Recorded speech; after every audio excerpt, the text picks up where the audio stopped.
अच्छा सर जी, चौक हो गई, जी। लाइट वाला स्विच हो गया जी, गलस्ती। हाँ, अच्छा भी सोच हो गया। चाबी स्विच हो गया, पुराना इन सोच हो गया जी। इंग्लैंड लिखा हुआ है, यानी कि गोरे वाला। जो टी वाला है भी जेन्युइन है जी। हाँ जी। अपना गट आउट हो गया जी। हाँ जी। इंडिकेटर हो गया मुकम्मल वायरंग वायरंग का। हो गए और मीटर हो गया।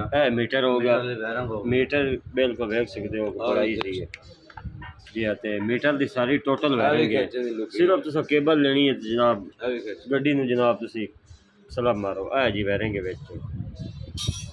बड़ा जायज़ जिहा ते बड़ी ਇਹ ਵੀ ਖਿੱਚ मुनासिब। ਇਹ ਵੀ ਖਿੱਚੇ ਉਹ ਬਦਲਣੀ शो पई है जी, जो ट्रैक्टर खुला जिंदा समान है जी। ते होर भी कोई किसी किस्म का फोर्ड का समान तुस लेना हो तो भाई तो मिल जासी, लसंसर तक बैरंग तक ਲਾਇਸੈਂਸ ਨਹੀਂ ਸਲੈਂਸਰ मौसम है।